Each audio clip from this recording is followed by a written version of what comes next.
Hey, good evening, everyone. Welcome to Toastmasters Speechcraft. If you're listening to this by audio version, this is session 2, part 1. And I am Ray Stonehouse. I guess you say, the organizer of this Speechcraft with help from some of my fellow Flying Solo Toastmasters. And this, of course, is put on for the Kelowna CNIB. This is session 2. We have I'll just quickly go over the agenda so we all know what our plans are for this upcoming session. In this first session, we're going to have our participants deliver icebreaker speeches, and our Toastmasters that are here, we will be providing you with an evaluation, so some feedback. So how that'll flow is that we'll figure out a speaking order in a moment or two. You'll come up, you'll deliver your presentation. We applaud profusely, of course. We do a lot of clapping in Toastmasters. You'll get used to that. We'll applaud. We'll give the evaluators a moment or two just to make sure that they have a chance to write some thoughts down, some evaluation. So at that time, whoever we decide is going to evaluate each speaker, the evaluator will need your manual, because there is a section in there. We'll figure it out. Yeah, so I was in a rush to the Okay, that's okay. It's more difficult than you'd think to get around Kelowna without a car. So then. Yeah, really, in the wrong place for sympathy there. So then, after the speeches are completed, and I guess there'll be 4 of them. There'll be an educational presentation by me on introducing a speaker and how to be introduced. And Ivona, you're going to evaluate that speech. I have a manual here for you, and Yes, I would. we'll set that up in advance. Around 7:45 or so, we'll take a break for 10-15 minutes. We'll come back, and then after that, we're going to have a round of table topics, and Ivona will be leading us in that. Teresa, invisible Teresa right now. Teresa will be our evaluator for our table topics. Then I'm going to do a series of educational presentations, the short ones.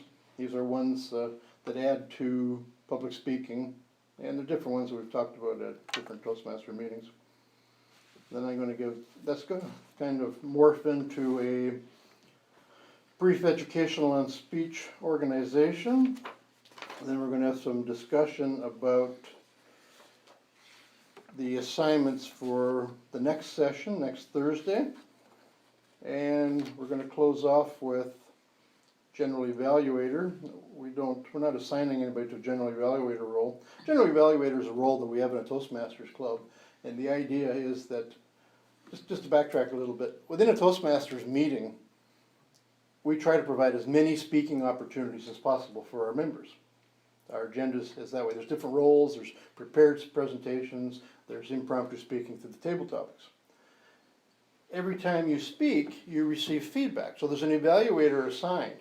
So with the Speechcraft program, we have speech evaluators evaluating your speeches. This evening is your icebreaker speeches. We also have somebody evaluating your table topics. That'll be Teresa. There'll also be an evaluation of my presentation by Ivona. And the idea of doing that is to give you an idea what evaluations look like. And you typically wouldn't think of evaluating a speaker when you're trying to learn public speaking yourself. But one of the best ways to learn to speak in public is to listen to other people and analyze them. It's a fact of life. We can't make all the mistakes in the world. We let everybody else do it. We can also learn from their mistakes, and we can share with them, and we can help them.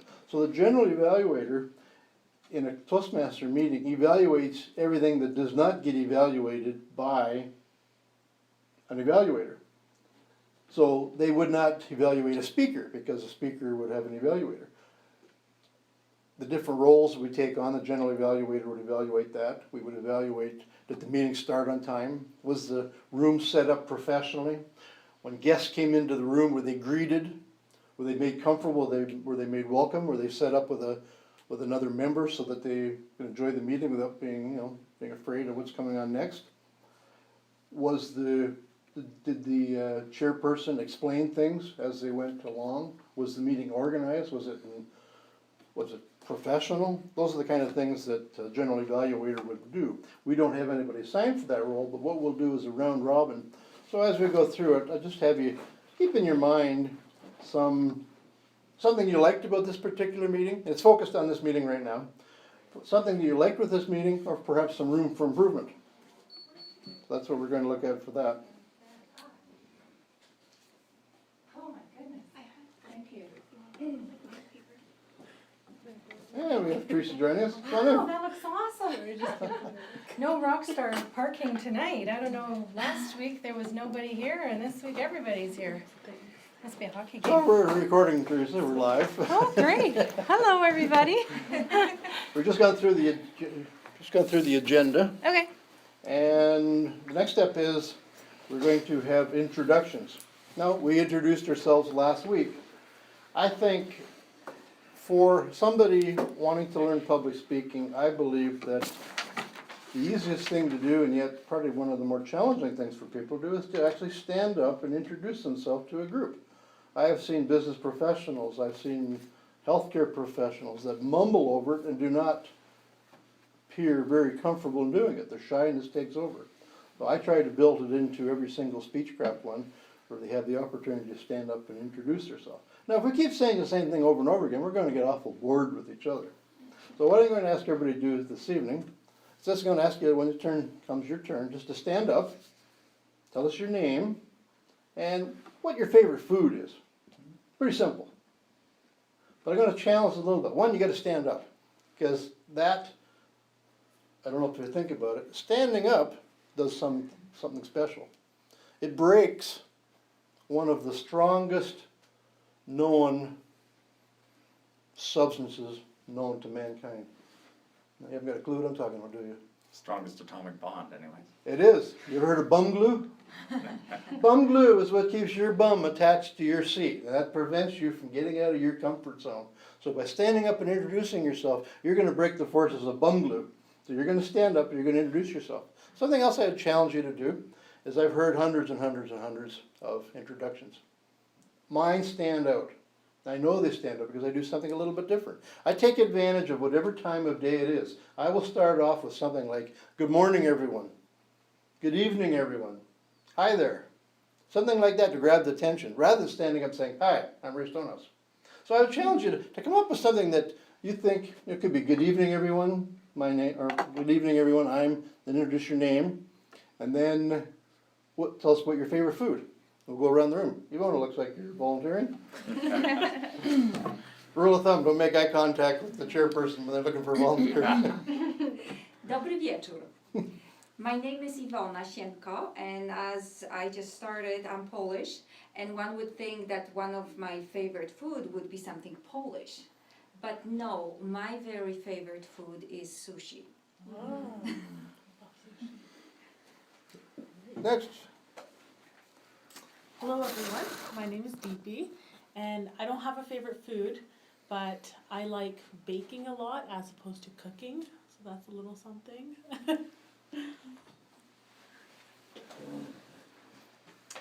Hello friends, my name is Sarah and my favorite food is strawberry cheesecake. I have it every birthday and almost once a month.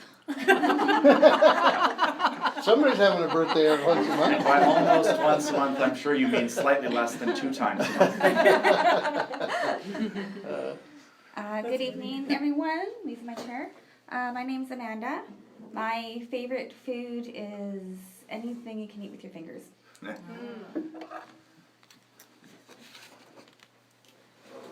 Good evening, everyone.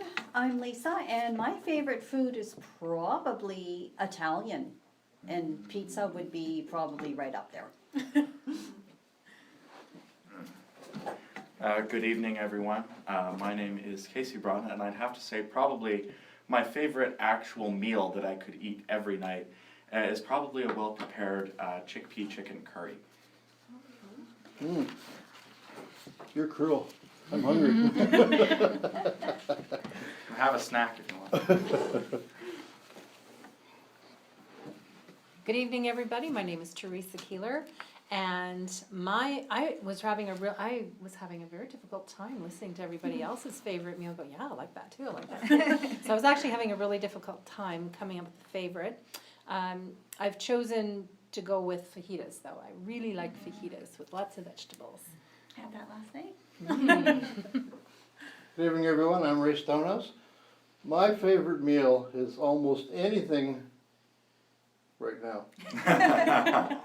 I'm type 2 diabetes, and if you take the list of what I'm not allowed on this side, that would be all the stuff that's my favorite stuff. And what I'm allowed on this side, probably a small handful of green vegetables. So my favorite food would be anything on this side of the equation. Maybe in another life. Well, thank you everybody for introducing yourself. Any thoughts on that exercise? Anything came to your mind? Was it really all that stressful? Just being cruel, It you're was? making us all hungry now. What was because of that? Because it made us think of food, or what did you find challenging about it? I find it hard knowing that people are looking at me, right? And being visually impaired, you would, like, I got joked all the time where it's, you can't even see who's looking at you, but you still kind of feel it, right? So then I get like really shy and kind of like wanna. Well, that's a good point. Does anybody have any one of the things for you two, I tried to iterate last week that this session is try to make it interactive as possible. If we have questions or comments, deal with it at the time rather than waiting for the end. No, those are good points. Do you have any comments on that? I think we all have to start somewhere, and introducing yourself is a perfect place to start, and I think you all did a great job. I had similar thoughts when I first started introducing myself, especially in large groups of people, and you're watching them go table by table, and you're waiting for your turn. It's like waiting to go to the gallows or something like that. And you're getting closer, it's getting closer, okay, it's my turn, and your heart's pounding. But I think part of it is, if you're going to an event and you know you're going to have to introduce yourself, do it in advance. It's not a surprise. You be prepared for it. So that reduces your anxiety somewhat. Even standing up and practicing it out loud, saying it out loud rather than in your head, can help reduce your anxiety because you're actually saying it. So when you're saying it, kind of like memory work, you're saying it off by rote, you're saying it, you're not having to think about it, so you don't have to worry about the stress.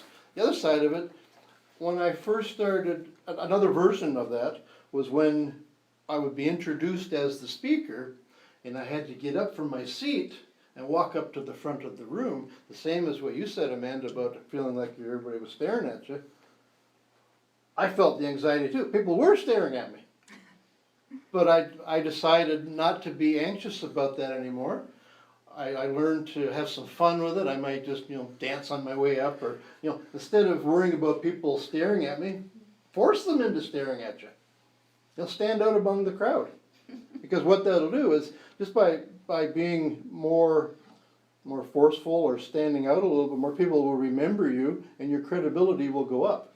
So it's taking something that's you consider a weakness and turning it into a strength. But it's really a matter of desensitizing yourself and doing it over and over again. You can't control what people think about you. So only control what you think about yourself. I experienced that as similar to what you said when I stand up and I need to speak, and I absolutely dislike the sound of my voice because my accent is so much different than everyone else's. So one of the reasons why I joined Toastmasters was to overcome that fear of speaking in public, because I make so many mistakes in English, and especially when I'm passionate about something. So now it's like sometimes I know I make a mistake, but what I want to say, my message is more important than how correct I'm speaking about it. I've heard before that there are only two good ways to address a crowd or walk through a crowd, or at least be watched by a crowd. One is to make sure they don't notice you at all, and the other is to make sure they notice only you and nothing else. That's a good idea. Okay, I'm just getting ready to go into the icebreaker speeches here. I'm just trying to do some matching for evaluators.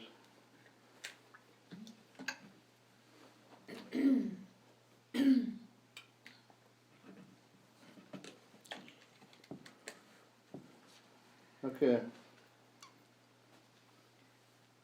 Yvonne, if you want to evaluate Sarah.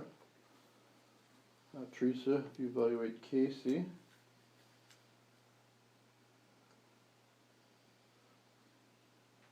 Do you want to do a second one too in there? Sure. Okay, you can evaluate DP. Oh, you do? Okay. I'll be winging it You're though. Just giving you a heads up.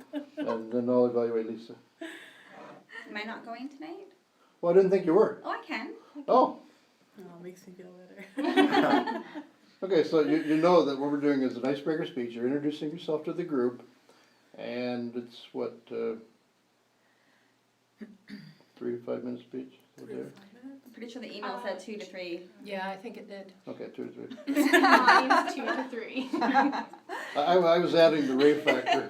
A 5 to 7 minute speech for Ray is 10 to 12. 3 to 5, it's still 10 to 12. Who is timing? I can do that too. Okay, so Amanda, then Ivona, do you want to evaluate Amanda? as well? Okay.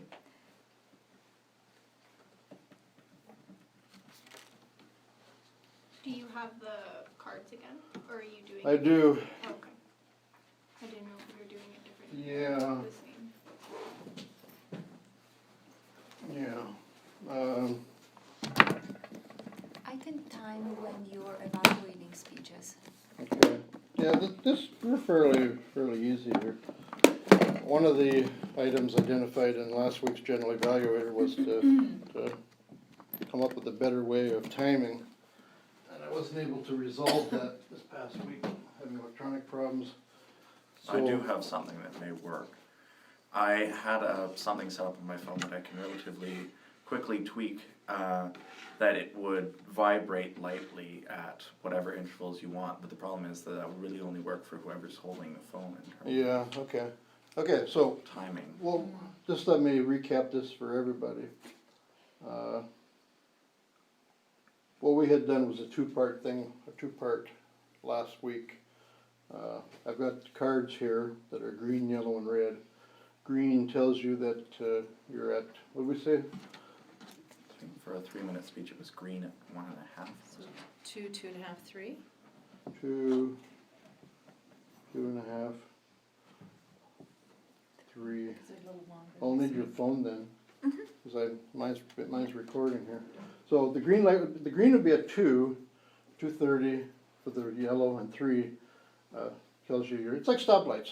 Red means it's time to shut down. You don't have to stop immediately, but you need to be thinking of stopping.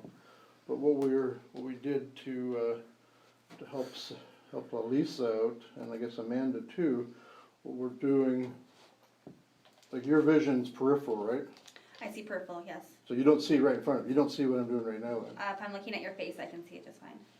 Okay, well, what we factored in was, it was a little bit awkward for people, but I think it's gonna work, is when the green comes, we'll just go green. Okay. So if you can see, you'll have the visual prompt. If you can't, you'll have the audio. Hopefully it won't take away too much. I think it was Casey stumbled a little bit. We'll get used to it. So it's not, just so that you know what's going on.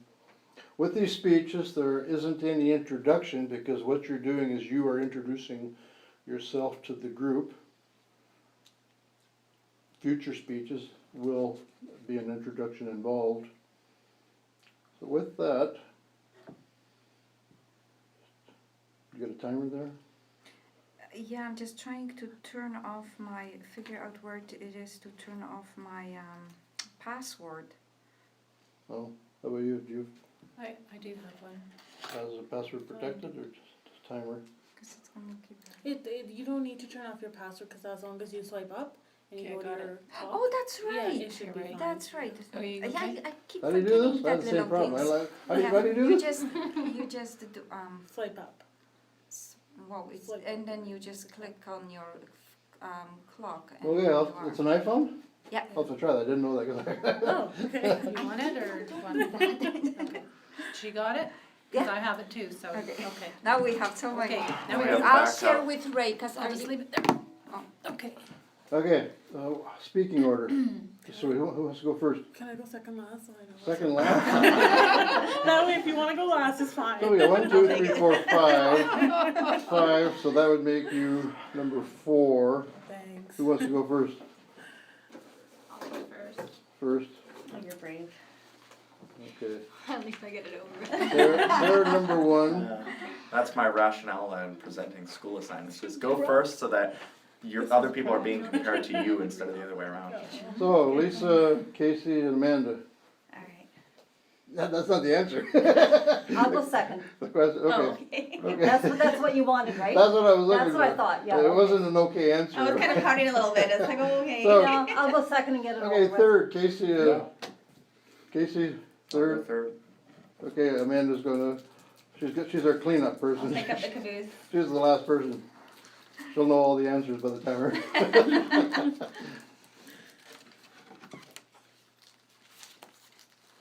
Okay, then where am I gonna, I'll just keep taking the seat, whoever's up here, I guess. I can get you another chair. Okay. Do you wanna sit here, right beside? As long as I got a space to sit. Yeah, I- okay. I don't wanna take away from the speaker. No.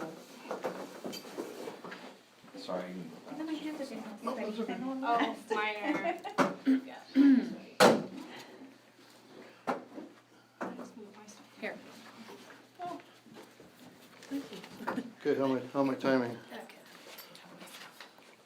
Whichever one of the phones you wanna use. Did you set that up? Yeah. Oh, you got turned on. Oh, okay. It doesn't like me lately. Go away, stupid thing. Okay, it's ready. Okay. Who's your first? So I'll just, our first speaker is Sarah. So Sarah, so all you do is you come up to the front, we'll give you an applaud, and then,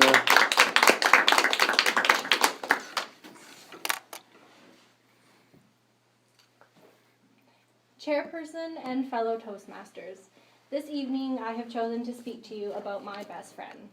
He's our family dog, and his name is Tucker.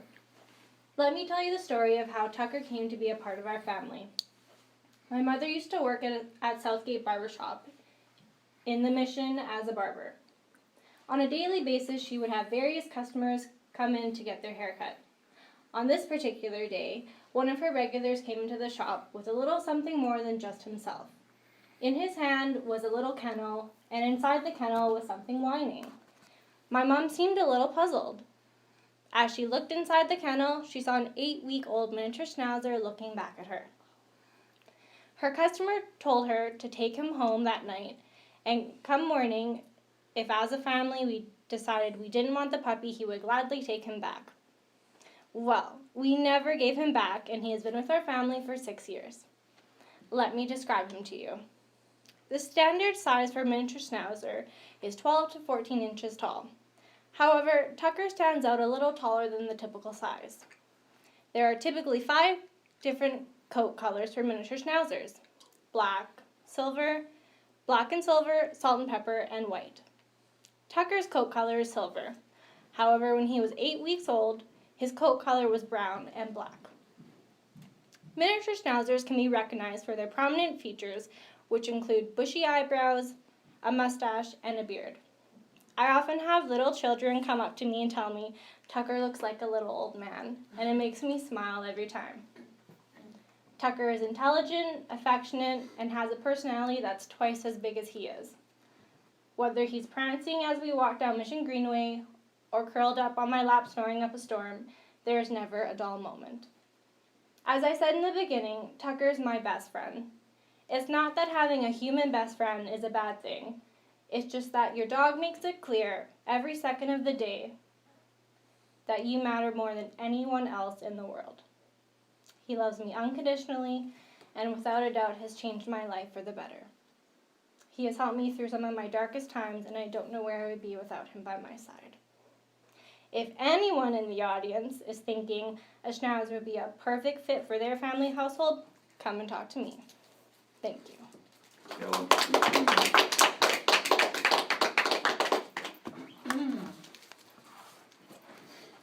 Okay, let's just get this. Okay, Vona, did you happen to have her manual? Not yet, but that's okay. I'll enter my evaluation in a minute. Okay, so then, Unfortunately, I don't have my manual, but I do have some lined paper that I could give if you need something to write on. I'm good. okay, let's get my head wrapped in what we're doing. Okay.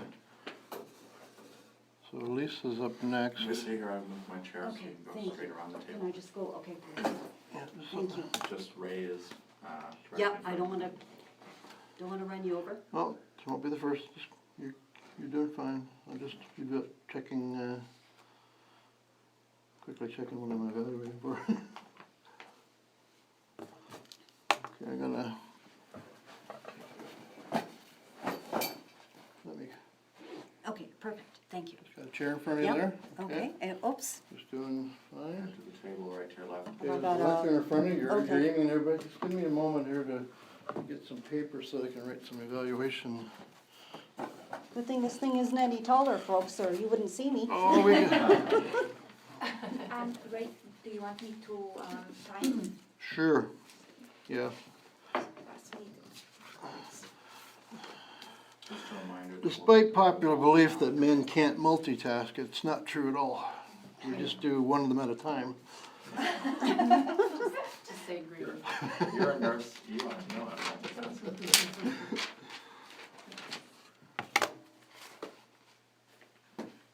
Okay. Whenever you're ready. I'm ready, if you guys are. We We're ready. Okay. Good evening, Toastmaster and fellow colleagues. Tonight I'm here to speak with you about vision loss and what you can do to help. I currently volunteer with the CNIB. I do reception and I do mentorship, as well as I'm learning this Toastmaster speech.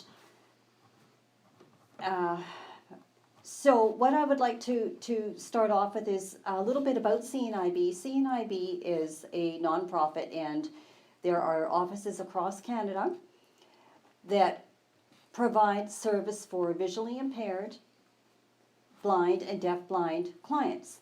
What those services include are O&M instruction, which means orientation and mobility, and that includes cane use, learning how to cross streets and travel independently.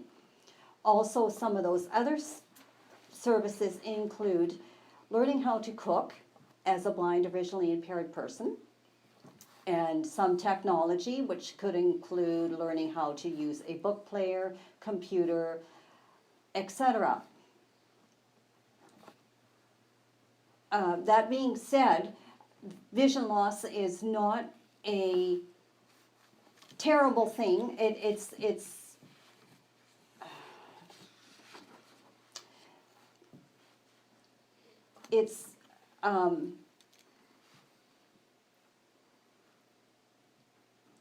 It opens sometimes for people a new door and new opportunities. It can be very challenging, yes, but it can also be very, very interesting, and you learn new skills as time goes by. So in conclusion, I would like you to remember that because a person is blind or visually impaired, that doesn't mean they are not able to participate fully in life. You can participate and learn and do as a sighted person would do in life. And that concludes my talk about vision loss.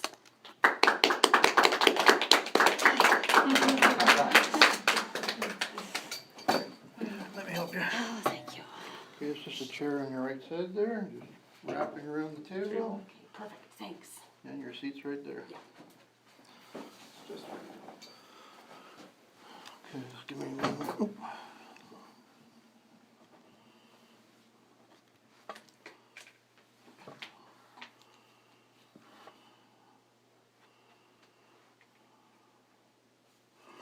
Okay, I guess we're ready. Our next speaker is Casey. Whenever everyone's ready, I can begin whenever. You're evaluating? Everybody good? Oh, Okay. Hello, fellow Toastmasters. My name, as was mentioned before, is Casey Broughton, and indeed my favorite food is a well-prepared chicken curry. However, when it comes to putting together a talk that introduces me and breaks the ice, so to speak, I felt like, while chicken curry is certainly an interesting facet of my personality, it doesn't necessarily speak to the core of who I am. So I wanted to take a brief outline and talk about what I value most in life. Perhaps most obviously, I am a grade 12 student at Aberdeen Hall Preparatory School, and I take my academics very seriously. I've been maintaining a 95% average since grade 7, and am very much looking forward to being accepted into university to continue my academic career. This, while it ranks high on my priorities, however, is not the most important thing in my life. I would say that the most important thing in my life is family and the opportunities that arise as a result. I have family spread all over the continent and in fact around the world. Because my mother and biological father divorced when I was very young, I have 3 sides of my family. There is my biological father and his parents who live in the east coast of the United States and the south of the United States. I have my stepfather Wayne and his family who live in Kelowna and Vancouver as well as in England. And I have my mother's side of the family who live pretty much everywhere in Canada and around the world. And being able to travel to see my family and have experiences is something I deeply value. I also spend a great deal of time with my immediate family, as I mentioned, my stepfather Wayne, my mother Carrie, and I have a sister Victoria. And I find that spending time with them is perhaps the most important thing in my life. And through that, is often how I discover new opportunities to volunteer. I began at CNIB shortly after my mother became the volunteer coordinator here. And CNIB, along with working at a homeless shelter called In From the Cold, and a variety of other charity work, including volunteering for the United Way bus pull and working with my school, is perhaps, if not the most important thing in my life, then perhaps the most nourishing thing, the idea that one can give back to their communities, because I have, in fact, taken advantage of such resources before. When my mother and myself first moved to Kelowna, we often relied on charities such as not quite homeless shelters, but food banks and kitchens in order to make our way through the world. And I feel like by volunteering, I'm not only getting a chance to spend time with family and make new friends, but also to give back to the community that I live in. Thank you.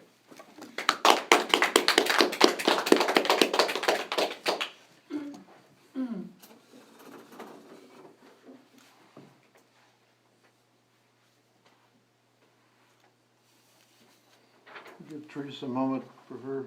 You're okay? Yeah. Because you're going to be evaluating the next one too. Okay. So would you like my book? Sure, if you'd like me to have that, sure. Oh, book on this side. Thank you. So our next speaker is Deepy. I'm ready when you guys are. Good? Yes.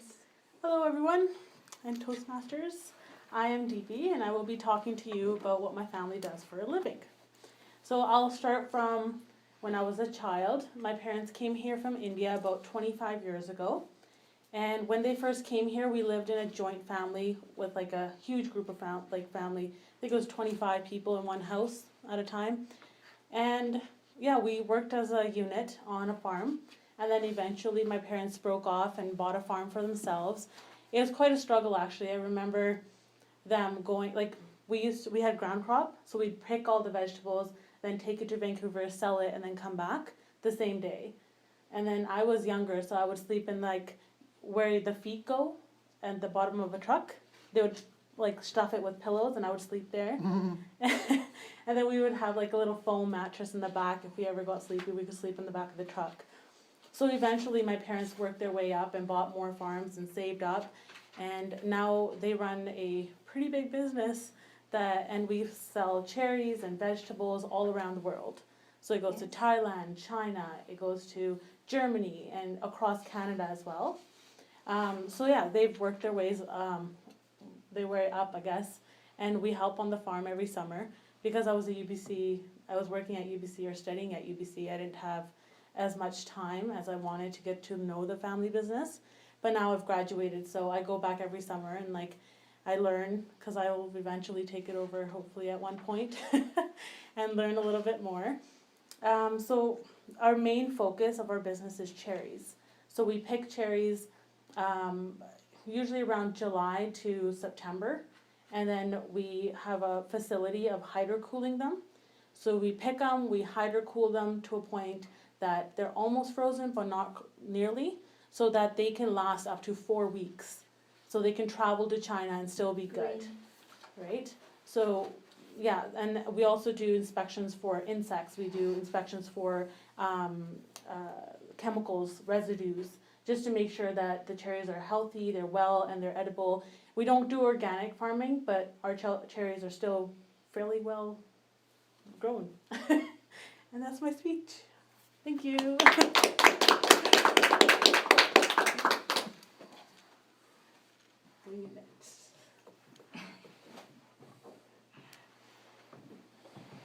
you want me to move my chair? No, now? I'm okay. You're okay? Okay, yeah, you're evaluating, okay. So we'll get this thing working again. This feels awful. Here. Okay, we're ready to go whenever you. Do you want my book? I'll do it later. Are we ready? Whenever you're ready. Okay. Hello everyone, fellow Toastmasters. My name is Amanda, and I'm going to be talking to you about my family and me. So I've met my husband well over 20 years ago, and we've been married for 12 years. He came with sole custody and guardianship of 3 of my 5 children. My oldest son just got married on Halloween, and they're in Italy right now on their honeymoon. So I can't wait till he gets back to see pictures. My other children are fantastic. They're 23, 22, 17, and 11. I got married at 25. At 26, we had our youngest, our last child. And the day after my 27th birthday, I finally submitted to my family to go for an eye exam to find out that I had a disease that no doctor has been able to figure out what it is yet. So the next 2 years spent seeing all the top specialists in BC to have a different opinion right across the board, from having fluid behind my eyes to not having fluid behind my eyes, to having a retinal detachment to not having a retinal detachment, to being born that way. So we decided after 6 months of my diagnosis that we were going to move to Kelowna, completely away from our family and our support system, and try something new. So we packed up 4 of our children and moved out to Lake Country, expecting in that first 6 months being told that my condition could get better since we didn't know what it was, and moved to a place that was really difficult because there was no sidewalks and no streetlights, and being new to losing my vision and having to get around to a new place. So it was pretty challenging for a while, but managed to be there for 10 years. We had decided in June, all of a sudden, that we were going to move. Green. So we, within the next week, bought a house out here, downtown, and I'm loving having a sidewalk outside of my house. I am loving having a bus 3 minutes away. I'm loving the new independence that I have being out here. My 17-year-old daughter had just recently moved back, so our house is very kind of like old lady live in a shoe kind of feeling right now. It's a little small, but we're making it work. And now I'm here. So Yellow. thank you, everybody.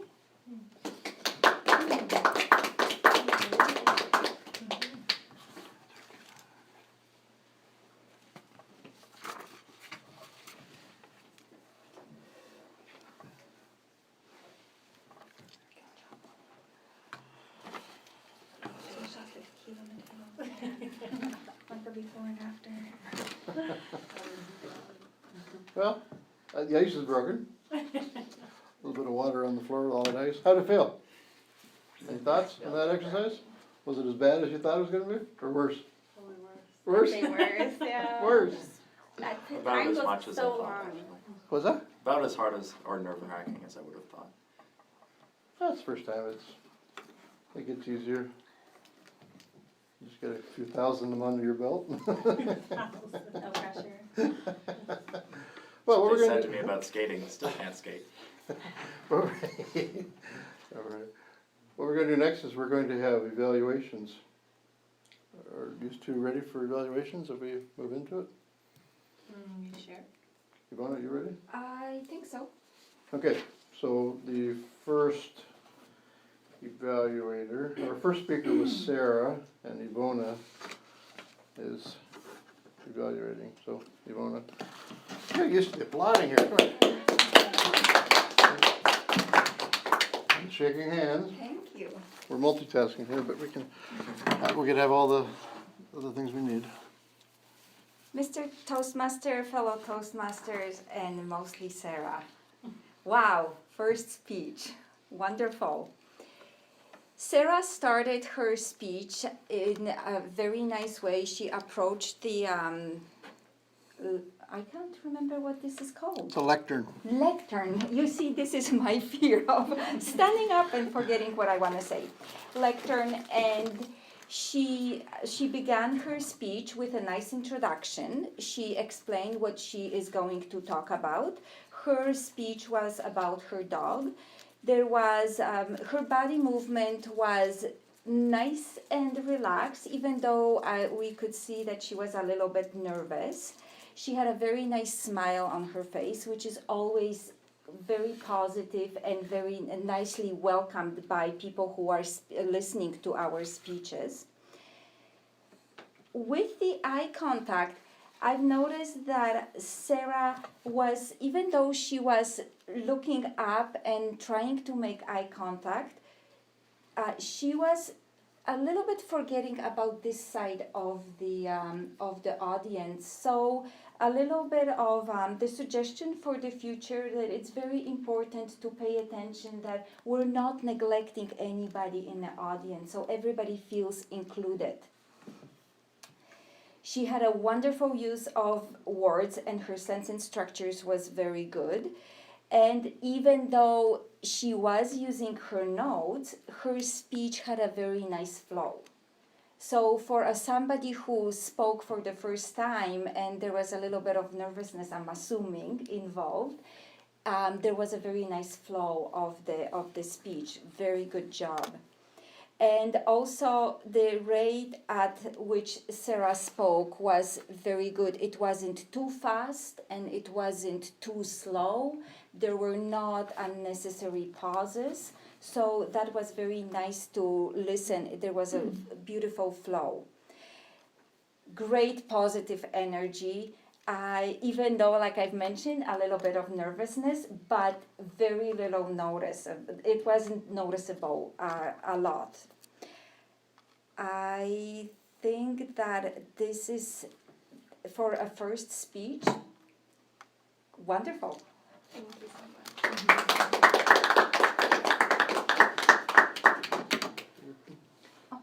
Thank you, Ivona. Something I should have said as a preamble before we started the evaluation, the idea, we wanted to get you thinking about evaluating your own speeches and other people's speeches. The idea is to think about how you can offer improvement, what you liked about the presentation, and offer some room for improvement. An evaluation should be on a positive note so that the speaker feels that they were heard, they're appreciated, and wanting to move forward to make the corrections. We're not standing up here as experts telling you how to improve. We're standing up here as experienced speakers, and we have some background that might be of benefit to you. So that's the intent behind these evaluations. Now, for the record, Sarah's speech was 2 minutes and 30 seconds long. I was keeping track of the times, and I'll say them as we go along. I was the next evaluator, and I evaluated Lisa's presentation.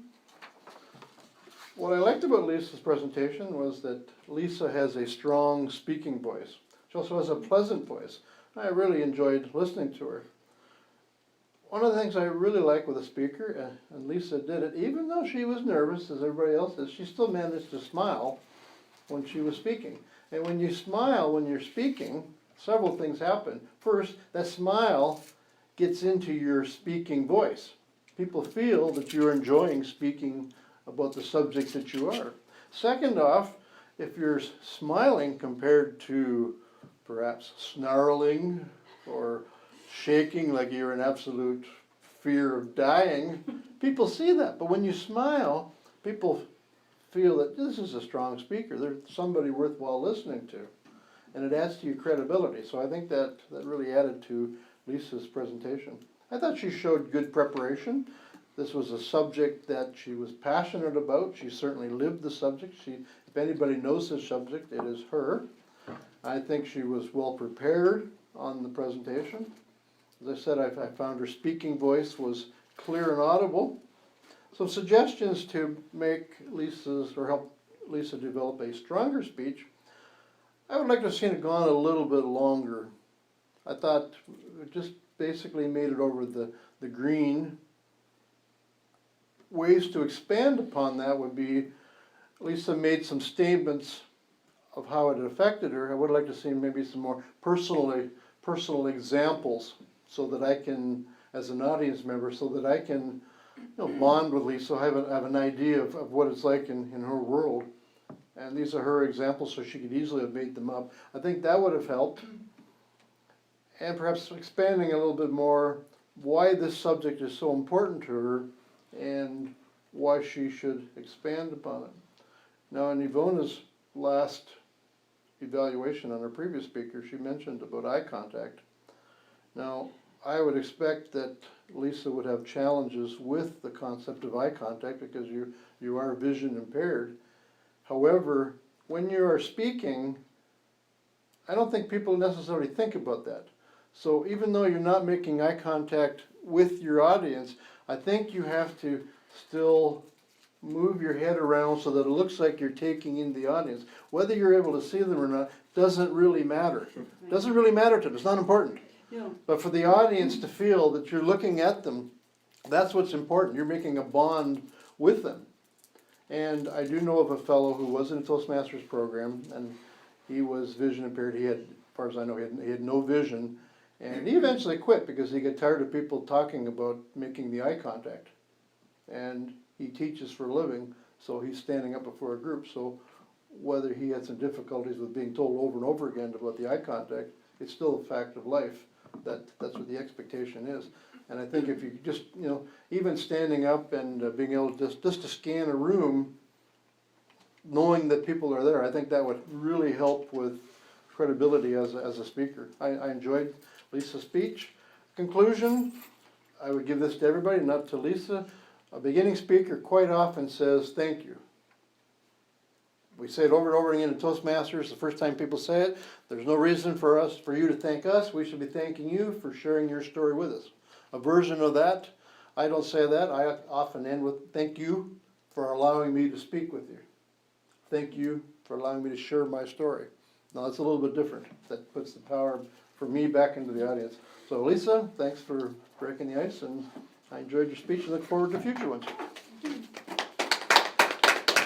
For the record, what was Lisa's time? 2 minutes and 24 seconds. Okay, it wasn't that often the time. I thought it was shorter than that. Okay, so our next evaluator, our speaker was Casey, and our evaluator was Teresa. Please welcome Teresa.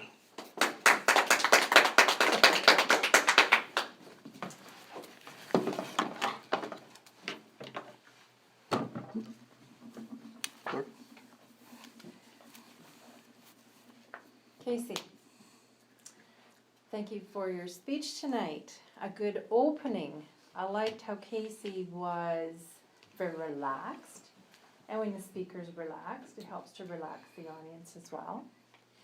I like how he brought his previous introduction in to begin his speech. That was kind of a cool thing too. Oh yeah, not just the, I was gonna say chicken curry, but I think it's chickpea curry, isn't it? Yeah, well, it's chicken curry. Sorry, it's confusing because it's chickpea chicken curry.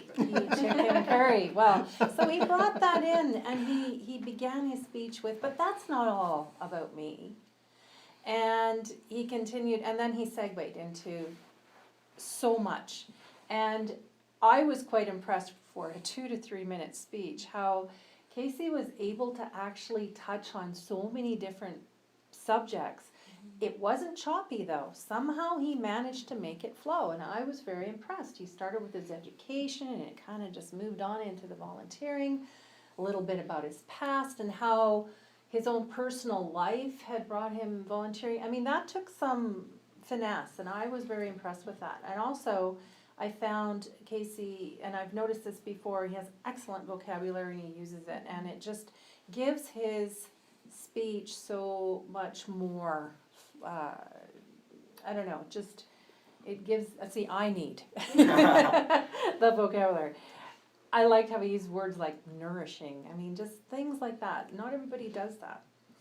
It was a well-organized speech. He has a very commanding voice, and he projects it very well to the audience. And I do believe that Casey is just by nature a good speaker. And he gave us a very good overview of who he is. If I were to give him some suggestions for improvement, maybe he did a little bit of the ums and ahs, but not too much, but there was a little bit. And at the end and the beginning, he put his hands in his pockets. So maybe just, even though that's a way to be relaxed, and that was good, when you're up at the lectern or podium, hands out of the pocket.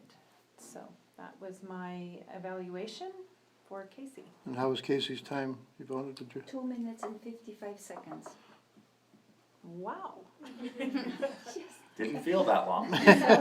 So I would like to say, in case, because I think we did cover this, but in table topics, we try to speak right to time, and you get dinged if you go over time. But with the speech, that doesn't happen. It's your speech, it's your time.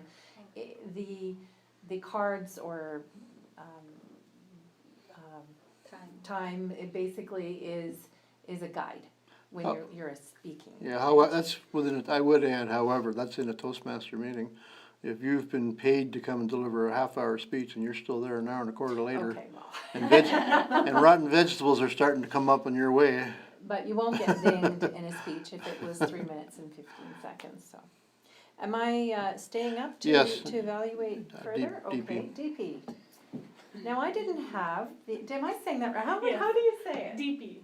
DP. I just laugh because I know what's coming. Okay. No. Now, I didn't have the advantage of meeting DP last week, but, so this is my first time to see DP speak, which was great. I was impressed how she just got to the point right away. She knew exactly what she was going to talk about. I'm going to tell you about my family. And she didn't have notes, so she wasn't ultra prepared in that way, but I think she had a general idea of what she was going to talk about. And everybody's different. Some people really like to have notes, and some people really do better just off the cuff. It just depends on who you are and what works better for you. And I think for DP, that worked for her. And explain a little bit of history about her family, what they did for a living. I found her way of speaking was very fluent and almost like she was conversing. I know we're a small group, but she did a very good job of that. It was very relaxed.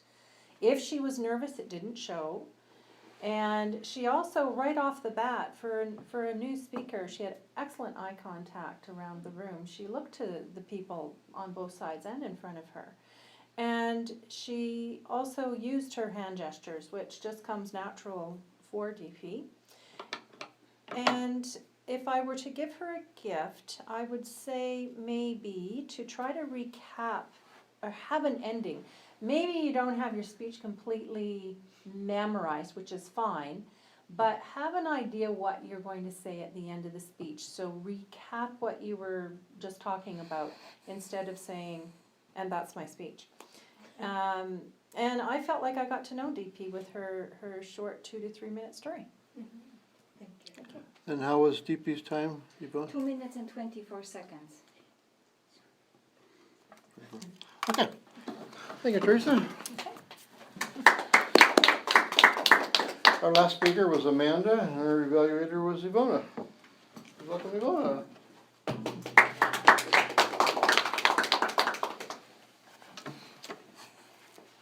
Mr. Toastmasters, fellow Toastmasters, and Amanda. Amanda began her speech without using notes, I believe. I didn't notice that there were notes, so she wasn't using any notes, and she came to the front of the room and had a beautiful smile. And again, I didn't see a lot of nervousness or I didn't hear nervousness, which was very nice. And her introduction was quite clear. She explained that she will talk about her family. In her speech, she shared with us about a little bit about her family and how they got to Kelowna, and also her story about her challenges around her vision and what happened, which really helped me to get to know Amanda much better.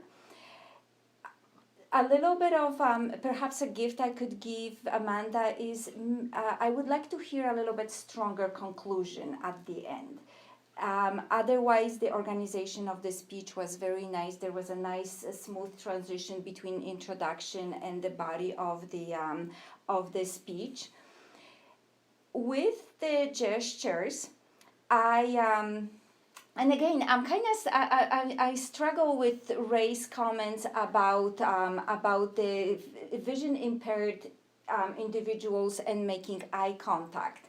And I do agree that it's nice for the audience to see that the speaker pays attention to everybody. So my gift to Amanda would be as well, maybe try to just kind of scan the audience, because as Amanda was speaking, she was either looking up in front of the room or just kind of above everybody.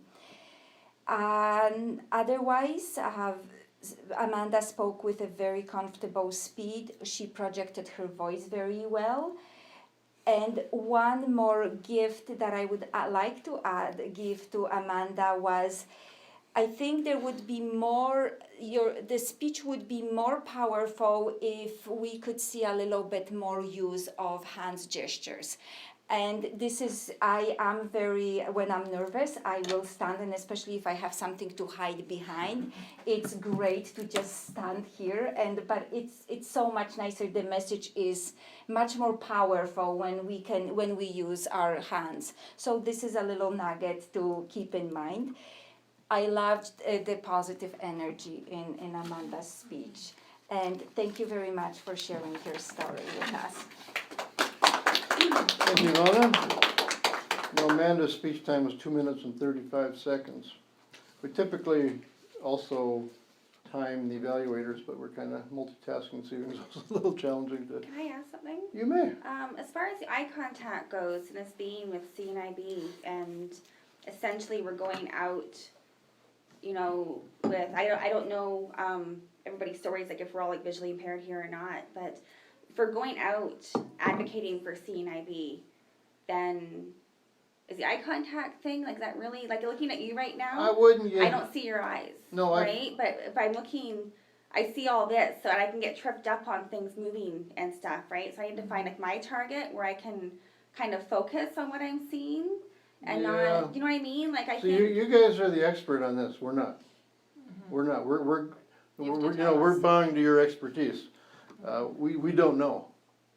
And I can't say that I actually know a lot of visually impaired speakers. Can I ask a question though? So, because we aren't visually impaired, so we don't know. But I'm assuming, because with addressing Lisa, I remember saying goodbye to Lisa at the end of the last meeting. Yeah. And Lisa turned and looked at my direction. And so I think that was just a natural thing to do. And I was also thinking in the room, because you're sitting in the front, so you're kind of hearing most of it's a small room.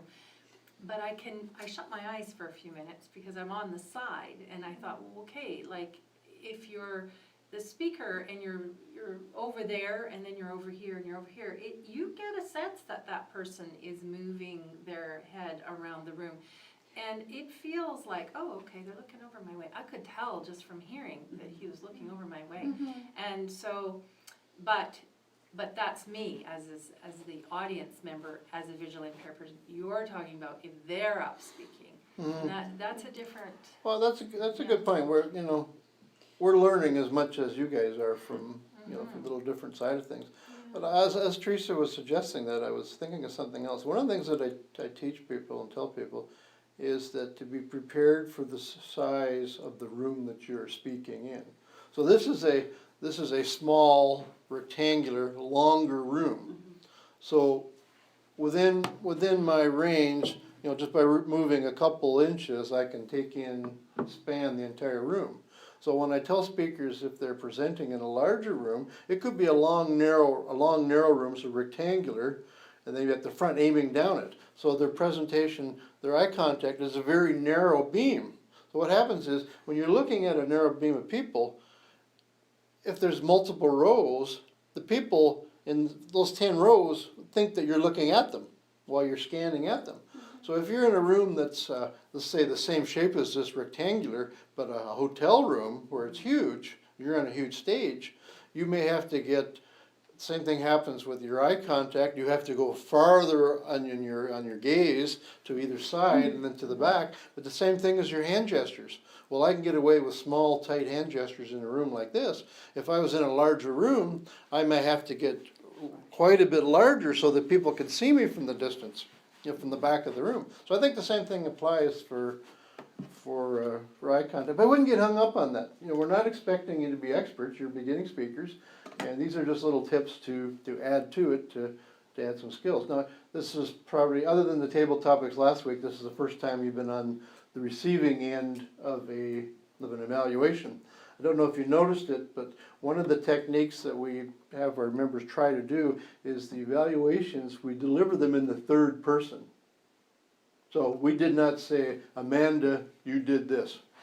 Amanda, you did that. Amanda, you sucked. Amanda, we didn't do those kind of, because how would it feel to Amanda if that whole evaluation was directed, or to any of us? Yeah. So we deliver it in the third person. We say, Amanda spoke like this, or she had some things, or Casey gave us some good points. We talk about the person, we talk about them in the third person. That way everybody benefits from the evaluation, and we're not singling out one person. You're going to be doing evaluations on future sessions, so that's why I wanted to illustrate the point. We have an agenda, and we're behind time, but I want to make, anybody need to go to a bathroom break? We're okay, keep on going? Real good? Yep. Okay. Our next section, what this is I'm going to take a minute or so to set up for it. It's an educational presentation that I'm going to be delivering. It's a speech. And then I will have Ivona, you're going to evaluate me on it. So you need my manual as to what I'm going to be doing. If anybody wants anything in the meantime, we have a snack bowl on the table here, and I believe we have juice boxes in the fridge. If anybody Ice cold beer? Sadly, no. I think we have juice boxes, and we have a Keurig coffee machine, and we have the snacks out here, and of course water, if anybody wants any.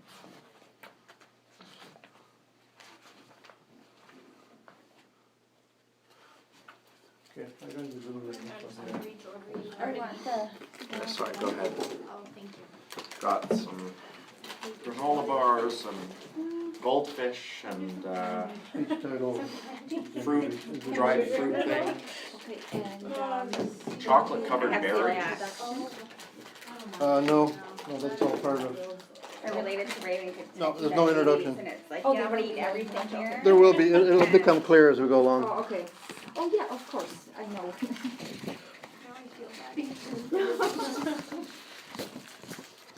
You know, I buy wagon milk for my kids and, you know, goldfish crackers and it's in my house. I work for the so the only time I get to eat or stuff like that is at work. Yeah. Do you work with the kids there, or just in the I do, gas- yeah. I work out of Pearson Elementary, Hmm. so I run that. Yeah, I used to go to the, through grade 6, I went to the Okanagan Boys and Girls Club, and then through last year, which I guess would have been grade 4 for my sister, she went to the Okanagan Boys and Girls Club too, so we have quite a connection to their, the Martin Avenue Center is where we went. I work at Martin.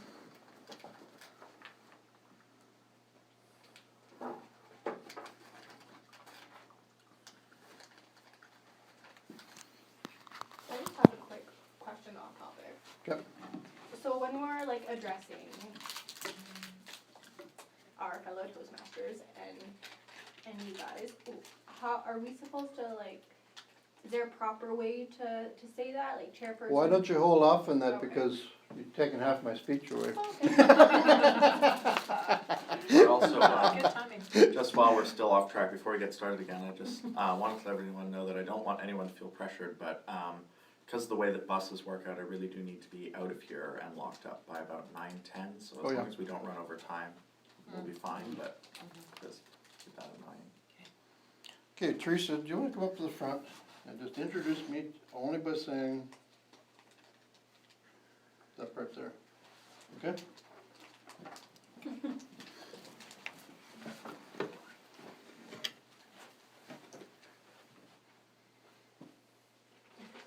Ray Stonehouse on introducing a speaker and how to be introduced.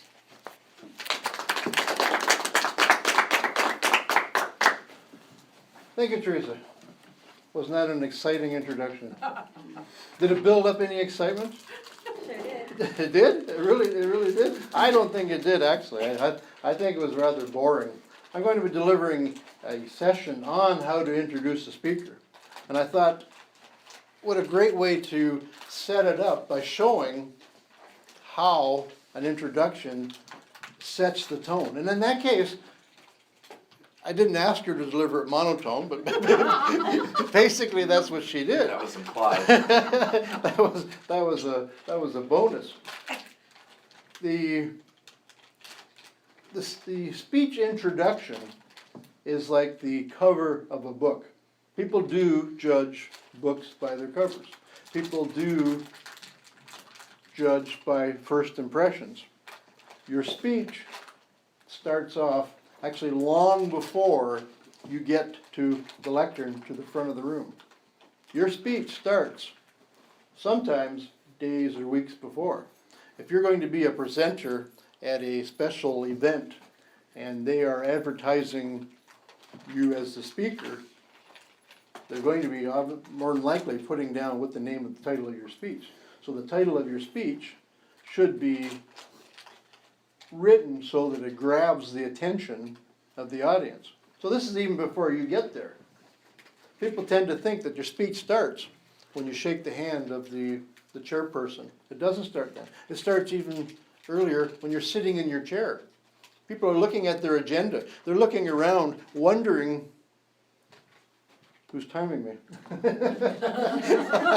That's what they're wondering about. That wasn't part of the speech. I could have done. That was one of those live aha moments. Because I started thinking, this could be an hour-long speech. Okay, you're doing that. So how much time do 5 to 7. Oh. Try to keep it in there. Okay, where was I? I had that aha moment. People are, see your name on the agenda, they're looking around wondering who the speaker is. If you're at a place of honor, you're sitting at the head table, or you're sitting somewhere else, people are going to be looking around and they're going to be wondering who the speaker is. Once they identify you, you're on, whether you're delivering or not. So before you go up there, you want to be, if there's a dinner involved, you want to make sure that you're using manners, etiquette.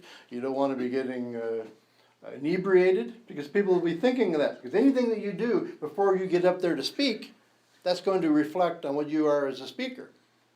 Now, in Toastmasters and in any other speaking event, there's two sides of the introduction. There's the person, the chairperson, the moderator, whoever, who's going to introduce a speaker. And there's the person that's getting introduced themselves. Two different sides of the same equation. Now,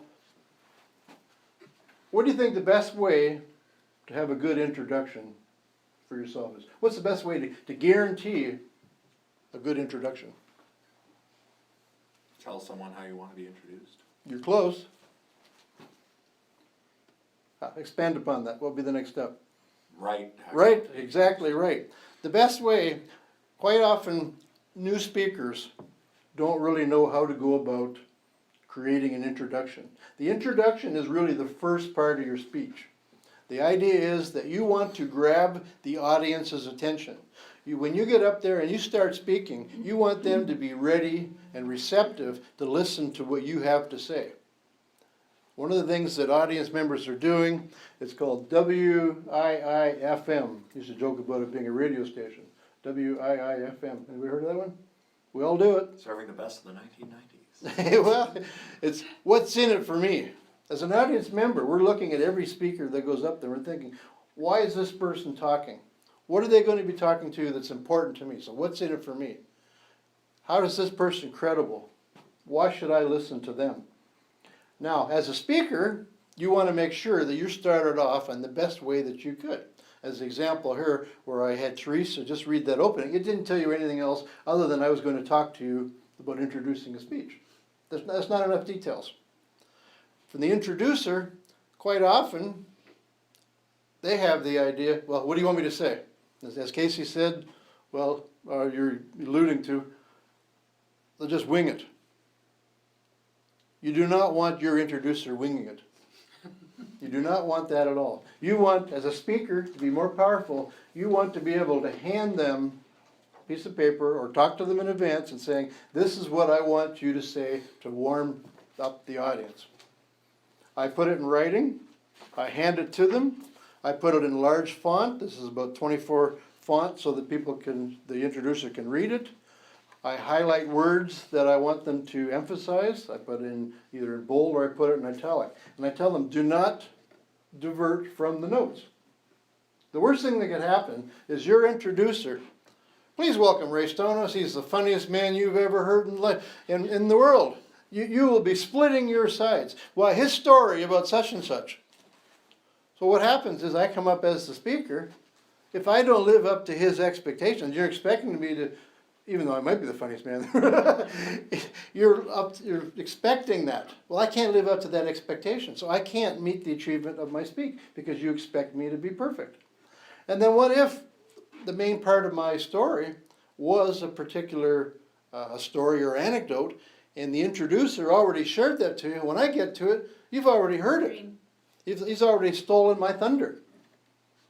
So that's the last thing you want to do. And I've had it so many times, far too many times, where I've been asked to deliver a few words on a short notice. I've quickly prepared a speech, and the introducer has stood up and said almost exactly what I was going to say. So I had to very quickly revise.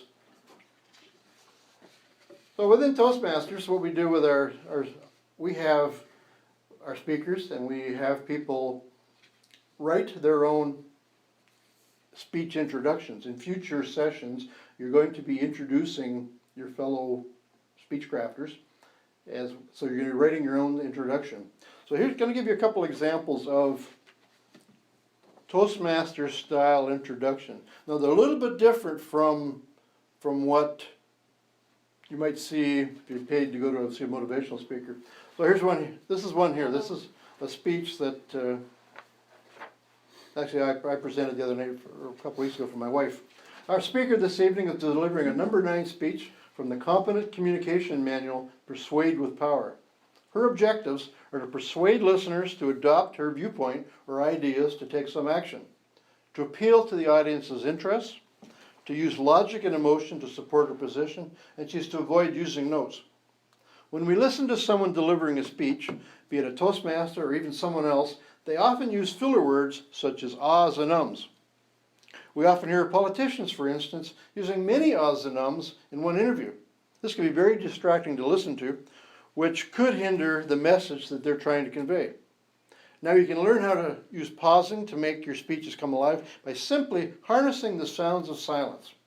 Pausing will give you the ability to connect with your audience in ways you may have never realized. Our speaker tonight is Sandra Stonehouse with the power of pausing. The power of pausing, Sandra Stonehouse.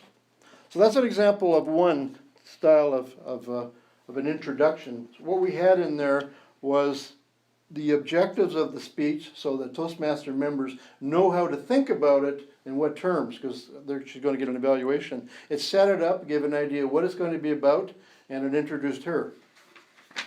This is one that I used just the other night for a presentation I did at my club meeting. So our speaker, I didn't read this was the introducer at the time I was the speaker. Our speaker this evening is delivering project number 3 from the Competent Communication Manual, Get to the Point. He is to select a speech topic and determine its general and specific purposes. His objectives are to organize his speech in a manner that best achieves those purposes, to ensure the beginning, body, and conclusion, and reinforce the purposes, and to project sincerity and conviction to control any nervousness he may feel. And he's to strive not to use notes. This will be a 10 to 12 minute speech. Ray is working on a project called Talk Up Toastmasters. It is a worldwide initiative to get people talking about Toastmasters.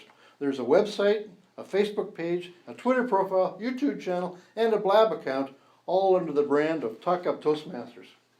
This evening, he's going to be talking about Talk Up Toastmasters at a local level. Please welcome Ray Stonehouse, Distinguished Toastmaster, with Have I Got a Deal for You? Have I Got a Deal for You? Ray Stonehouse. So those are 2 examples of different style of introductions. There is some commentary on how to do introductions in your manual. In upcoming speeches, you will be, actually I think the next one, when you deliver your speech, you will prepare, it doesn't have to be that length, of course, a shorter version of a speech introduction. The idea, as I said, is to build up the excitement for the presentation, and you want it word for word. We'll talk about it a little bit later on. And I don't have a conclusion for this speech, especially after it was brought up in a previous, so maybe I can do it. Ta-da. So, you don't usually lead the applause yourself either, but if the audience isn't with you. It's kind of, it is challenging moving from speaker to evaluator to chairperson. So I did have a evaluator for that presentation, so please welcome Ivona evaluating my speech. Thank you.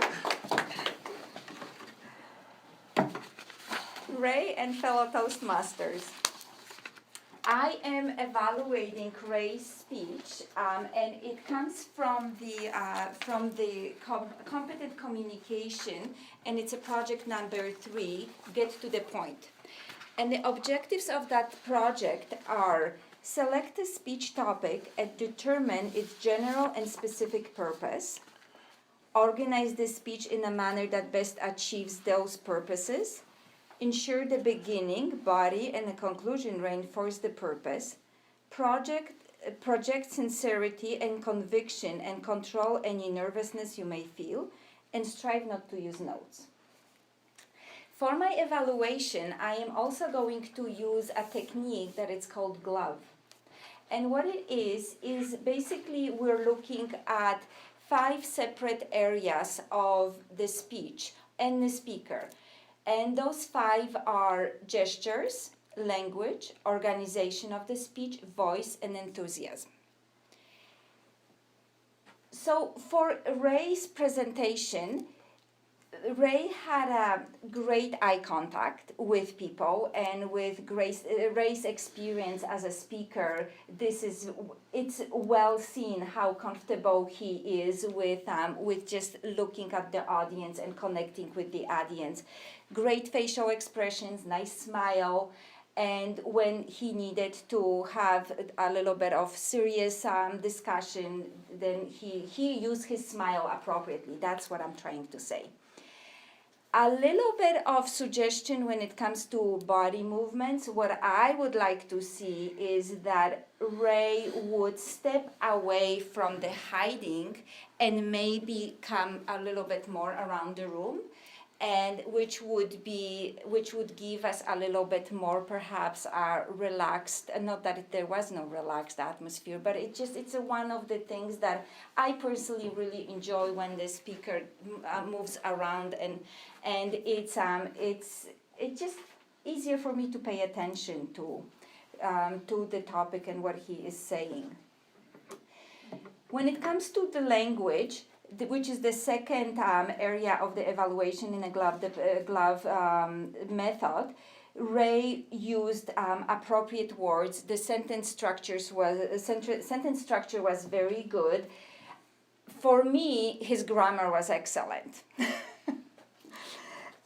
Organization of the speech, wonderful introduction. I really enjoyed how he came and he said, he commented about Theresa's introduction, how she introduced him, and then he quickly moved into introducing what the purpose of his speech is. He had a great explanation of the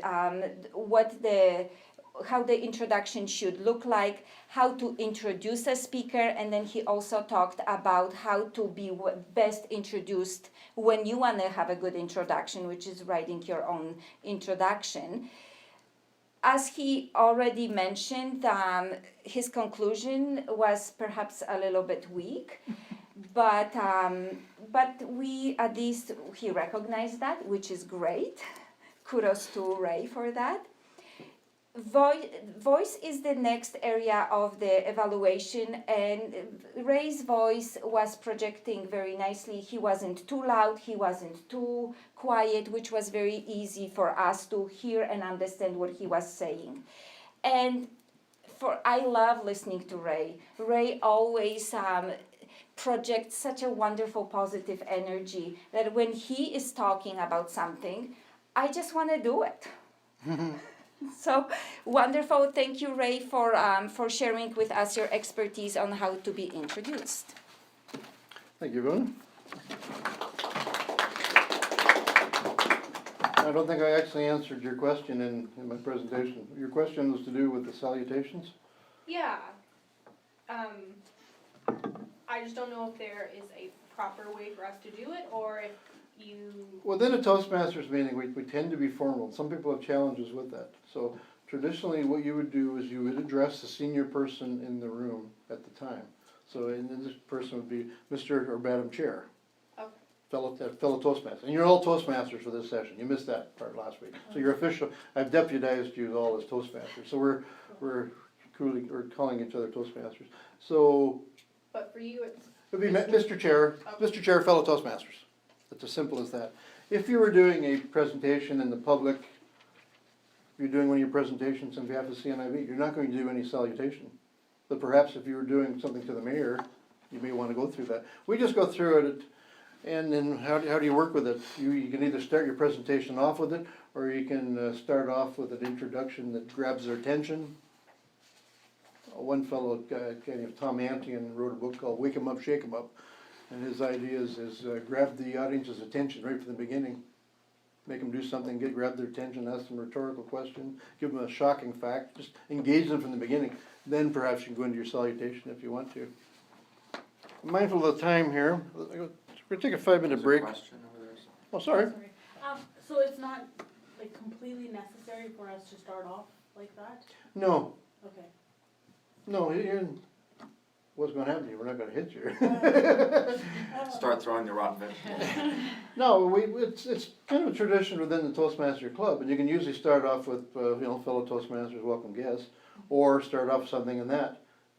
It's not the end of the world if you don't. Okay. It's just I don't know if it's custom or culture. Let's take a 5-minute break or so, and we'll come back, and we're going to move right into table topics and mindful of our time. Okay. Quite terrible. Because, as many people in this room presumably know, the buses in Kelowna are not great, especially at 9 in the I evening. think there's Okay, fabulous we're- out here. Well, they're Compared to fabulous Lake compared to Country. many places. Lake Country But was like, like if one I way. wanted to get home, I have the 9:13 bus, and if I don't make that bus, I should basically walk. It's a Yeah. 45-minute. Okay, welcome back. This is session 2, part 2 of our Toastmaster Speechcraft program. The next section we have on our agenda is we're going to have our table topics. Now, just to address Sarah's earlier question again, with the table topic session, it's a pretty good idea to get used to the introduction being, in our case, it's because it's a woman, so it'll be Madam Table Topics Master, fellow Toastmasters.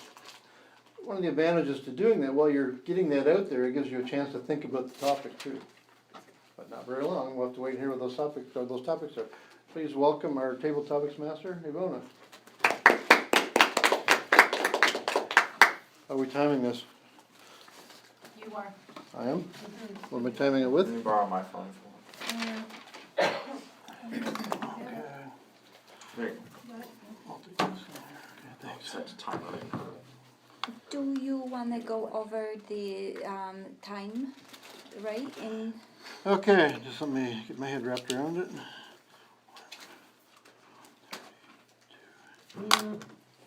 Okay, table topics are up to 2 minutes and 15 seconds.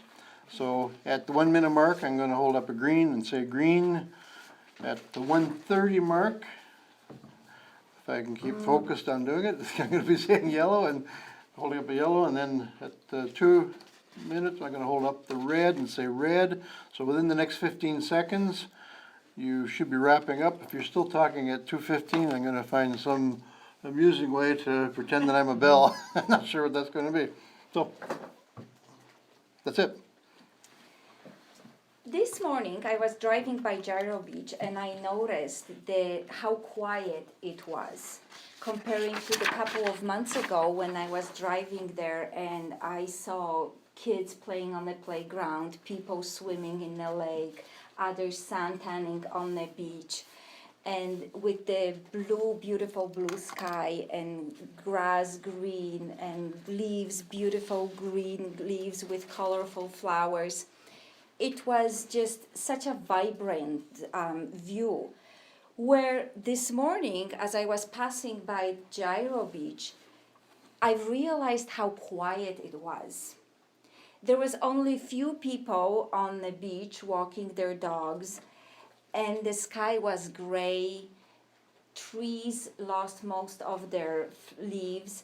But then there was this beautiful carpet of colorful leaves on the ground, yellow, red, brown. It was just wonderful, beautiful autumn view.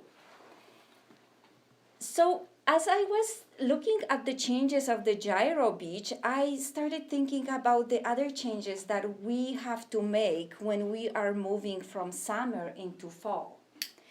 So for the next few minutes, what I will do is I will ask you questions around changes of season, around the fall, and then I'll ask a question and I will call one of your names, and then you will try to share with us your opinion about that or try to answer the question. There are many activities that we have to stop doing because the weather changes. So we can no longer enjoy the warm weather. Can you tell me, Sarah, what do you like to do in the fall instead of what you used to like or you used to do in the summertime? What are the changes in your activities?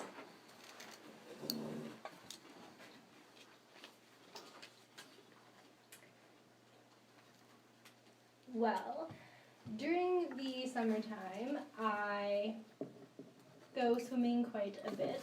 So as it gets colder into the fall, I choose to go swimming at the YMCA. And I choose to go swimming at a later time in the evening because I figure the kids are not going to be around and there won't be as many parents, so the pool will be nice and free for me to do my laps.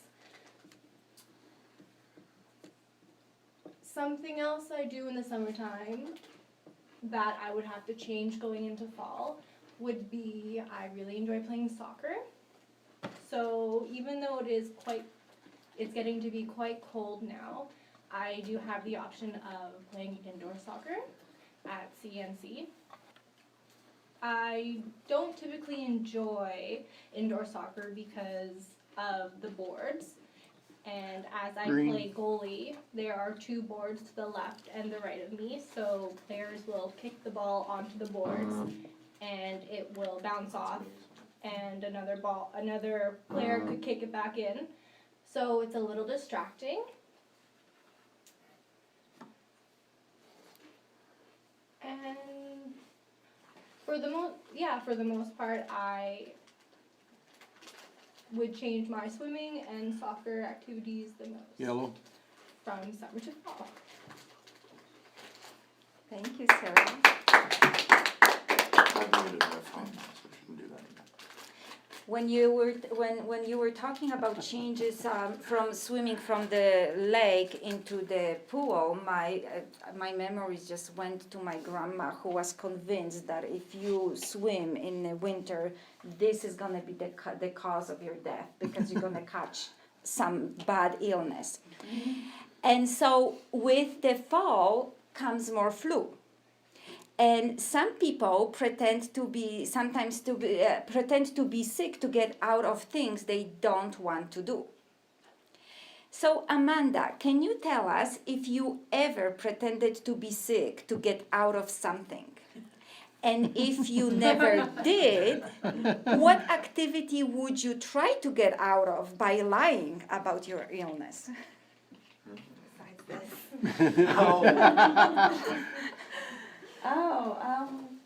Well, you see, I can't even think of the last time I was kind of sick, you know? I have had days where I've been kind of done with my family and prayed for a migraine. You know, a few hours to just kind of sleep it off, let my husband take care of things is always like a good idea, until the next day where, you know, the dishes aren't done and, you know, the dog's starving and kids aren't bathed, and then I wonder why I even tried it all. You know. But no, usually it's not me that is trying to get away with being sick and getting out of things. Usually it's me trying to figure out if my children are faking it, you know, and you know, when they get kind of crafty, the more that you kind of go through them, the more skilled they get at being sick, and they get the eyes down when they really try to make the eyes really sunken and Green. you know, really, and my stomach hurts, until you ask them if they want a bowl of Jello or ice cream, and all of a sudden, you know, the lights are back in their face again, and you know, they'll take it.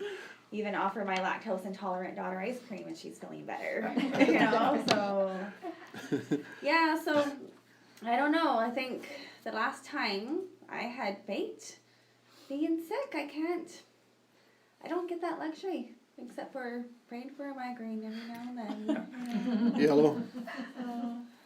Sorry, that's all I got.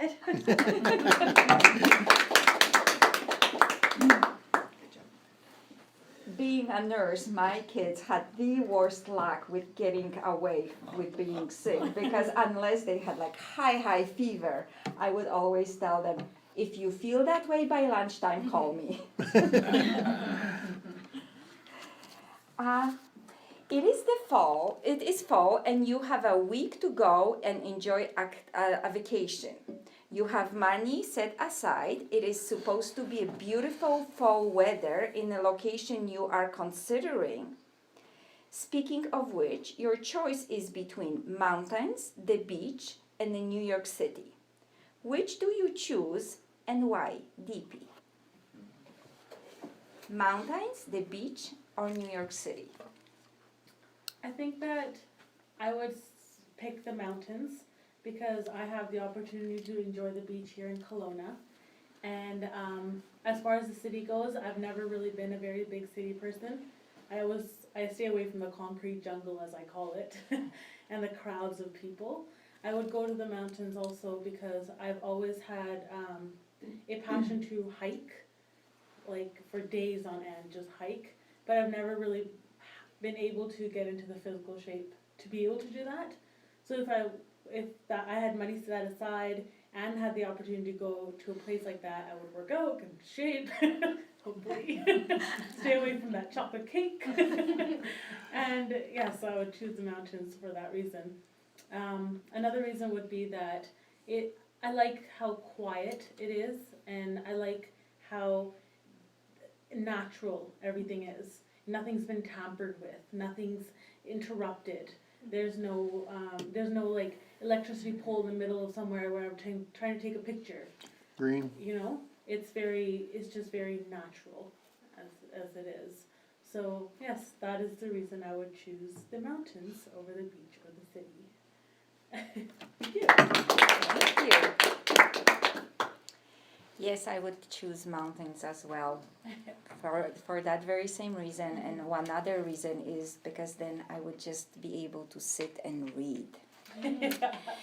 And having said that, with the fall, we have some extra time on our hands, or some of us may have, who are not moving from from the lake to the swimming pool to swim. And some of us love to read. Casey, if you could choose one book as a mandatory read for all high school students, which book would you choose?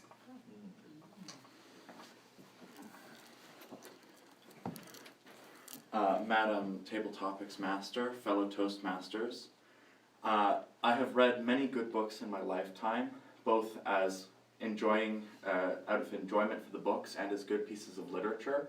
But if I had to make one book absolutely mandatory reading for all students in high school, it would probably be The Death of a Salesman by Arthur Miller.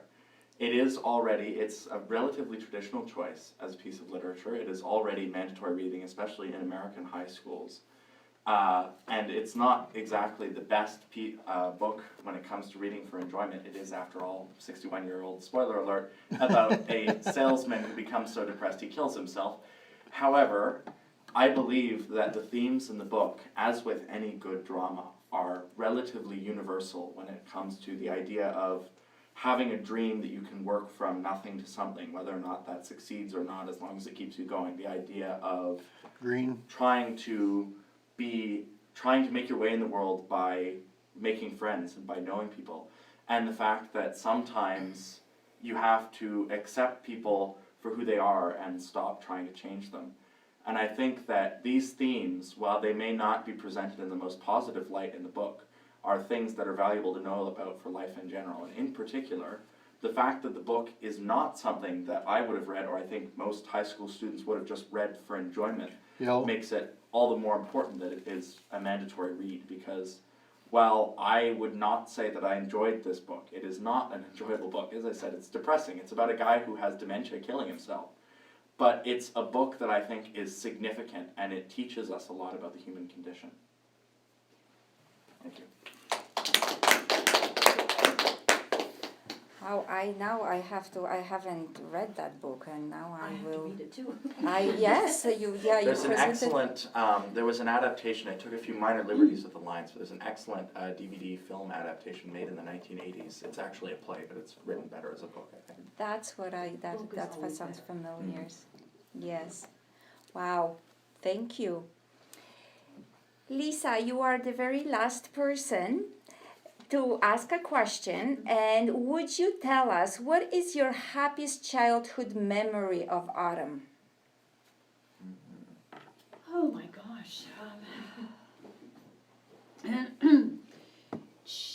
Chairperson and fellow Toastmasters, this brings tears to my eyes. I have many happy fall childhood memories. Probably riding my horse would be probably one of many, I would say, of my happiest fall memories.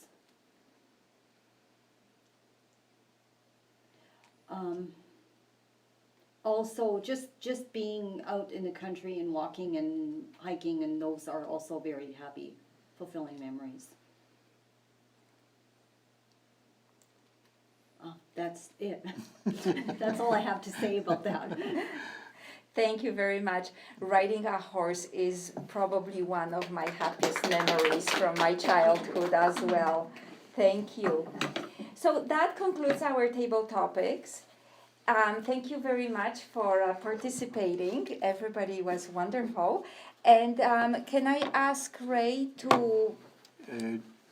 The times? The times? Okay, Sarah spoke for 1 minute 34 seconds. Amanda, copycat, 1 minute 34 seconds. DP, 1 minute 12 seconds. Casey, 1 minute 50 seconds. Lisa, 44 seconds. Wonderful, thank you. And if I could ask now Teresa to come and evaluate our table topics. Thank you very much. I'm going to try to be brief, although that's not something I'm usually good at. I'll attempt. made a few points along the way from everybody's speeches tonight. Our table topics got us thinking about a lot of different things, as they do. Our first speaker was Lisa, who needed to speak about change. No, not Lisa. Sarah. Sarah. Why do I do that with you two? Sarah was speaking about changes. Sarah began with, well, because that's commonly used when you're thinking about what you're going to say. But I would ask there I go again, Sarah, to just try to not say that and just pause for a moment and gather your thoughts. And once she got started, which was pretty much right away, she was very thoughtful in what she was trying to say. She was fluid. Her information that she said, I choose to go swimming, I choose to do this, I choose to do that. She knew exactly what she wanted to say. And then she got a little bit stuck, and a common thing to do is to look up at the ceiling to get some inspiration or something. And it works. She continued on with her speech. It takes some practice to try not to do that. I still do it, I just did it. And it does take some practice to not do that. And it's a conscious thing over time. Don't do that. She completed very well. I like how she ended off what she had to say. Our second speaker was Amanda. What have you gotten out of? Oh, what have you gotten out of, right? Amanda didn't hesitate to answer this question, even though it wasn't really something that she had done to get out of something by feigning some kind of illness. But she imagined what it might be like if she did, and it kind of was bringing some humor into the story, and that's a very important thing to do. And it got even better when she decided to say, wow, my children, and use that. Sometimes when you get table topics and you have a question that doesn't really resonate with you and you're not really sure how you're going to answer that question, in our club anyways, we're not really overly fussy about you have to answer that question. It's more about speaking for the time and continuing and trying to formulate enough ideas that you can do that. So by then making it become part of, well, my children, I think that was one way to fill that story up, and it worked. And again, I thought the humor was excellent. It seems to be a natural part of Amanda, I believe. And I also like how she ended it, because she'd mentioned the migraine earlier, and at the end she said, yeah, that's pretty much what I could do, is just pray for a migraine. So it was good to bring that back into the story again. And then we had Mountains Beach, New York. Which one do you choose, DP? And she knew right away, mountains. And not only did she give explanation as to why she liked the mountains, she also said why she didn't like the other two as much, which I thought was a really good idea. Instead of just focusing on one thing, she decided to answer the whole question. DP also has humor in her speech, talking about the chocolate cake, and gave several reasons. I think I already mentioned that. I also feel that she did take the time to make sure that she had a conclusion to her story by saying, that is the reason why and that was as simple as that. That's all she needed to say. We then had Casey, who spoke about what he felt would be the best book for all students, mandatory reading. Casey's got the Madame Table Topics Master and fellow Toastmasters down pat. He knows what to say. I like how he didn't just start talking about the book right away, but also just, I've read many good books, and explained that he knew what he was talking about by saying that. So right away he gave himself some credibility, because he's read lots of good books. So then he pulled out the Death of the Salesman. He explained why he liked the book. He was very honest in explaining that it really wasn't, it was a depressing book. So he didn't highlight the book as being a best read, but then he said why, and he gave some really good reasons. and also explained that even though it was an older book, it was relevant today. Speech flowed along fairly well. I like how we ended it. It was also very strong ending. Lisa, what is the happiest childhood memory? Well, that brought some emotions up for Lisa, and she mentioned that, and she started to talk about the riding of horses and things like that. But it was something that Lisa didn't really want to continue on speaking with at that moment, and that's entirely fine. Or she had a block. I'm not sure what happened, but that's okay. There's no rules. You just do your best, and that's what she did. So she got up, she said what she wanted to say, and she sat back down, and that's all she needs to do. And that's all we all can do. And we learn from each other here. I thought table topics went relatively well today.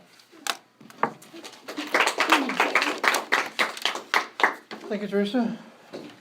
Any comments on that session of table topics? Any thoughts come to your mind? Reconsidering, I'm not sure Arthur Miller was the best book. But I think I'm glad that I find that oftentimes I'm in a debate club at my school, and I find that oftentimes to make your best arguments, you don't necessarily have to agree with what you're saying as long as you can make a cohesive argument, which is basically what it went there. I sort of thinking, I said, well, I can pull that one out and I can make a good argument, so whether or not I agree with it isn't necessarily relevant. Oh, nobody knows. The other thing is, and you demonstrate it, is you go with the first thought that hits your head. Don't spend your whole time trying to figure things out. I'm mindful of time here. We're running out of time. There's a few things I do want to cover, though. Just want to talk briefly about what the assignment is for next week. It's based on speech organization. I just want to give a little bit of a talk about speech organization. There's a story that's quite often delivered within Toastmasters about speech organization, and it's about a salesman. In case he was talking about the death of a salesman. The salesman didn't die, but he kind of died. Because what he did was he went to a presentation and delivered a sales pitch to a large room full of farmers. And the salesman knew his product. He knew everything about it. He told about all the features. He told all the bells and whistles. He said everything. He talked for almost a couple hours on this particular piece of farm machinery that he was selling. And then at the end of it, an old farmer came up to him, and I won't even pretend that I'm an old farmer or do an old farmer's dialect, but it was something that was slow speaking, you know. Well, young feller, you had a lot to say, and you sure knew what you were talking about, but we prefer a guy that bales his hay before he delivers it. So the idea is, with a speech, organizing it is putting it into a small bale, not necessarily a bale of hay, but a small package is having it organized, is to put in only what is needed to get your message across. There is information in the manual that talks about speech organization, and that is what your next presentation or your next meeting is to prepare a speech. Every speech should have an opening where you grab the attention of the audience. There should be a body, and the body is where you provide details and a conclusion. Now, so you're going to be writing a speech, you're going to be thinking it out.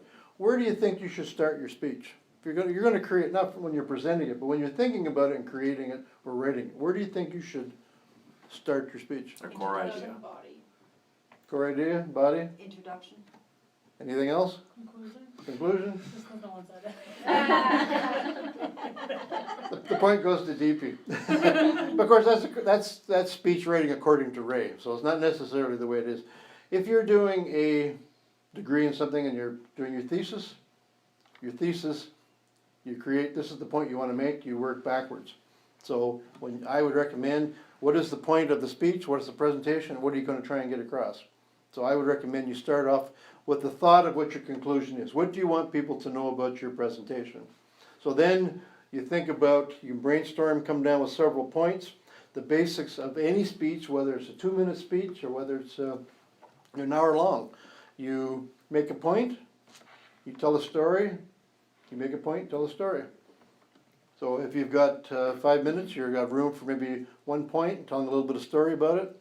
The story should tie into your presentation. I've seen far too many speakers tell a joke as part of their presentation. The joke's got, one, it's not funny, Two's got absolutely nothing to do with the presentation. And if they suck at telling jokes, it takes away completely. So unless you are like a Robin Williams, well, not deceased, but if you're like a Robin Williams and you're good at telling jokes, I wouldn't fit them in.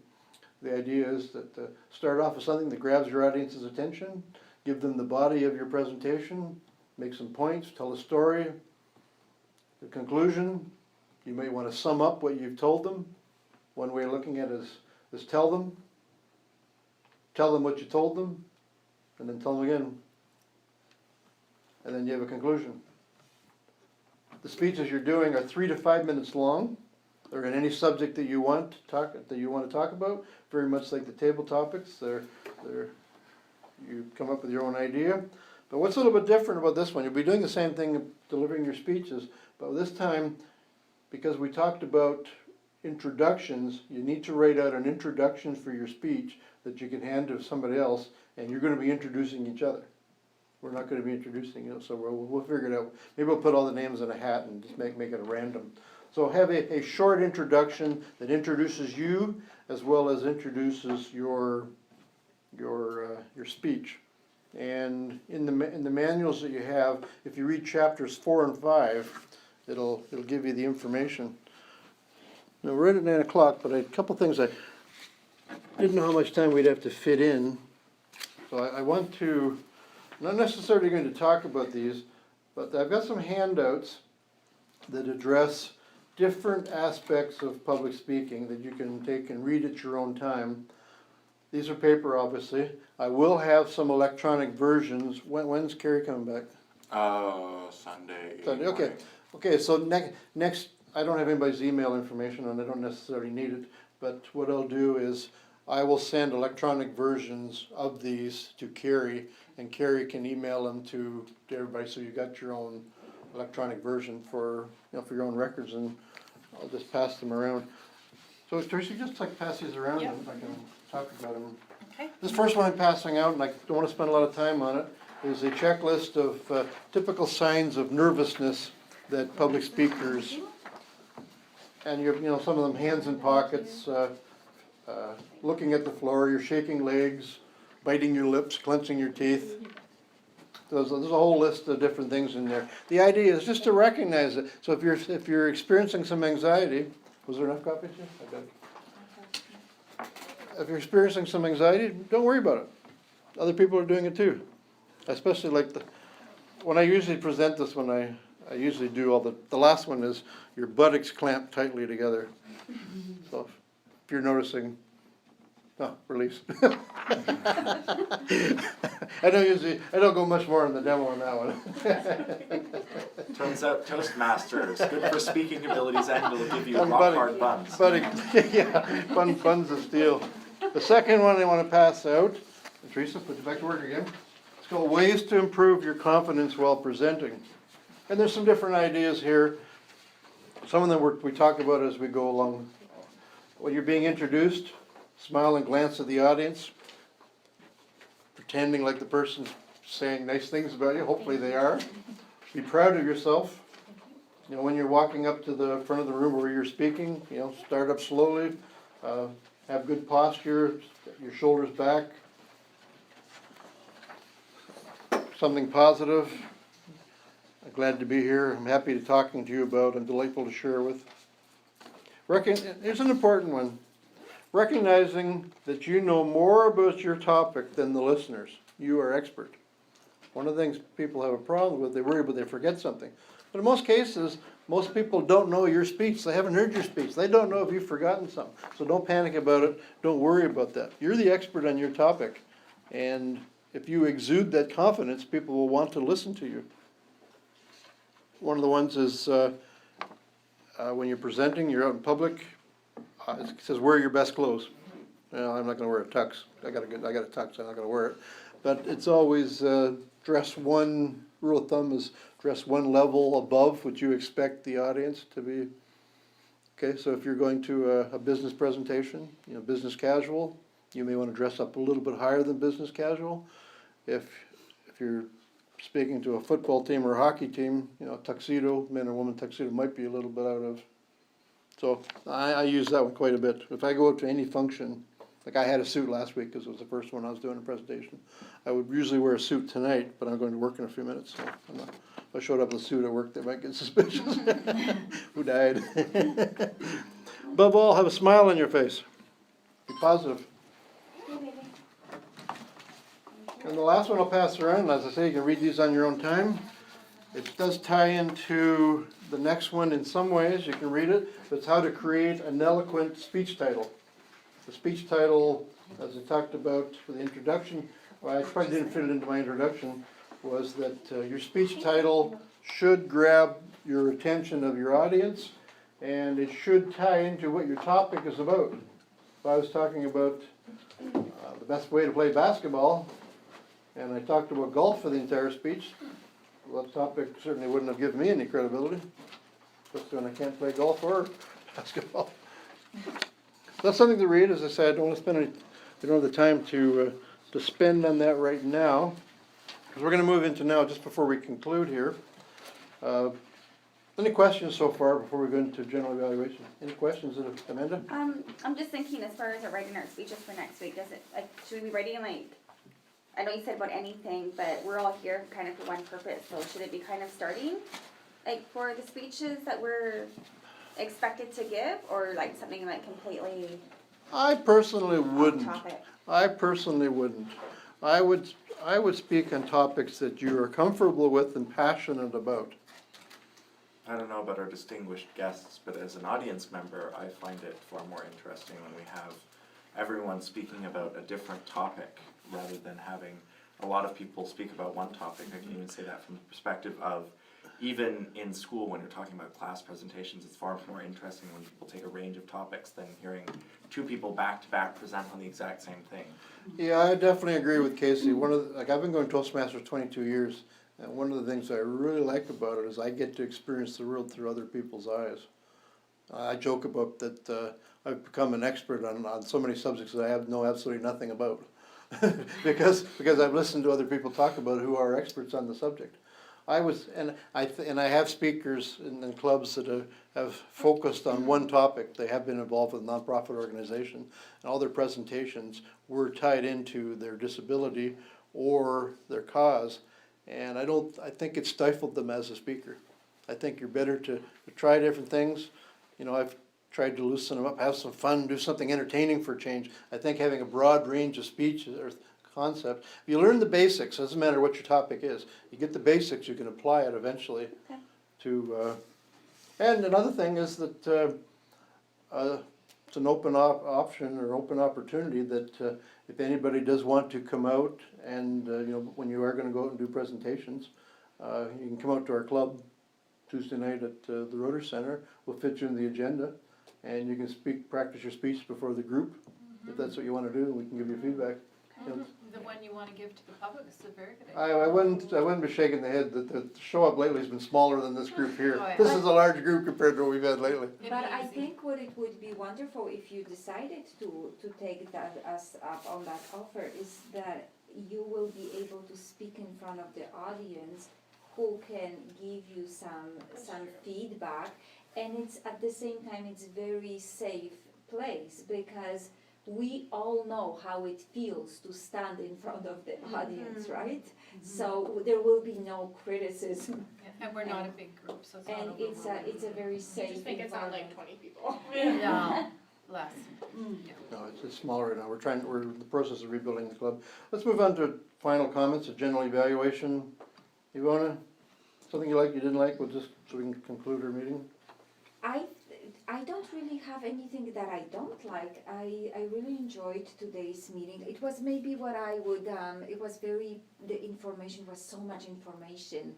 And I think the one thing that it's 9:10, that maybe we need to stick to the time a little bit more. But otherwise, I really enjoyed and I'm really looking forward to next week. Thank you so much. Everybody was wonderful. Thank you. Phoebe? Because this was my first session, I really enjoyed getting feedback because I feel like throughout all the years of school, the only feedback we get is through marks and teachers. And when we write essays or we write articles or theses, we don't get read other students and how they write or how they speak or how they do anything. So it was really nice hearing feedback and evaluations, yeah. Sarah? I start with them. I'm really impressed and happy about how positive this has all become. Last week was a lot of fun and there was lots of positivity, and I think it's just kind of flowed through into this week, and so I'm really looking forward to next week. And yeah. Sorry, that's my children. I really gotta. Is that okay Sure. if I go? It was great, Yeah. and I am looking forward to next week. But I got one at home and one outside, and It's okay. I gotta go. Okay, sorry guys. Yeah, it is, sorry, I Okay. can unlock it if you need. Please. Okay, so Lisa? I'll be right back. I think it's going good, See you next although week. I'm you. still Bye, guys. really nervous about speaking and I just get really stressed, so I'll get over it. So how long you been speaking now? What, 2 weeks? Yeah, I guess I'll get over it eventually. And altogether 10 minutes. I was gonna say maybe 20 years. No, I'm not happy with my progress is all I'm trying to say, but it's, Oh, well, what do we do? How do we knock that thought out of her head? You have to remember, we are our own worst critics. and I am my own worst enemy, so. No, focus on the positive thing. Think, I'll try. did you faint? No, Did you no, pass out? no, but I. was Diarrhea, kind of- vomiting, any problems with that? Well, those are all successes. Yeah, that's true. Casey? I am very happy that we've managed to keep the atmosphere very positive and to a certain extent fairly informal. I very much appreciate that, especially when you have a smaller group of people doing any sort of training. I find that an informal and a bit of a lighter atmosphere is often a very positive element. I very much appreciated the feedback, and as DP mentioned earlier, the ability to not only get feedback on your own speeches, but listen to other people's speeches, even if you're not evaluating, sort of informally evaluating them and then listening to other people's feedback on those speeches. I think listening to feedback on other people's good speeches helps you improve your own.